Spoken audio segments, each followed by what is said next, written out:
Hey guys, ஒரு குட்டி Sunday mini vlog பார்த்துடலாமா? காலையில் எந்திரிச்சதுமே கோலம் போடுறதுக்காக நானும் செல்லியாவும் கீழே வந்துட்டோம். அவன் ஒரு பக்கம் கோலம் போட, நான் ஒரு பக்கம் கோலம் போடன்னு சொல்லி இப்படி தான் லீவ் நாள் ஓட்டிகிட்ருக்கோம். அப்படியே ஒரு குட்டியாக ஒரு வாக்கிங் போயிட்டு கீழே ஒரு மணி நேரம் டைம் ஸ்பெண்ட் பண்ணியாச்சு. அதுக்குள்ளே மார்னிங் பிரேக்ஃபாஸ்ட்டுக்கு தோசையும் மட்டன் குழம்பும் சூப்பராக ரெடி பண்ணிட்டாங்க.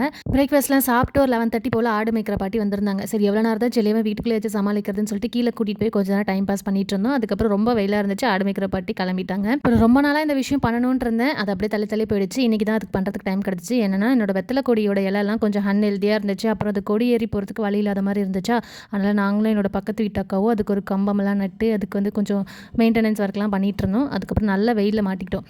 அதெல்லாம் முடிச்சுட்டு ரெஃப்ரெஷ் ஆகிட்டு நல்ல ஒரு ஸ்ட்ராபெரி மில்க் ஷேக் போட்டு குடிச்சிட்டு கொஞ்சம் நேரம் ரெஸ்ட் எடுத்துகிட்டு ஈவினிங் போல் செல்லியாக்கு கொஞ்சம் ட்ரெஸ்லாம் வாங்க வேண்டியதுன்னு சொல்லிட்டு கிருஷ்ணகிரி அன்லிமிட்டடுக்கு தான் வந்திருந்தோம். லாஸ்ட் வீக் பார்க்கும்போது கொஞ்சம் ஆஃபர் போட்டிருந்தாங்க. ஆனால் இந்த வீக் சுத்தமாக ஆஃபரே இல்லை. 2 ஷர்ட் தான் வாங்கியிருந்தேன். ஒரு ஷர்ட்டே 400 ருபீஸ் வந்துடுச்சு.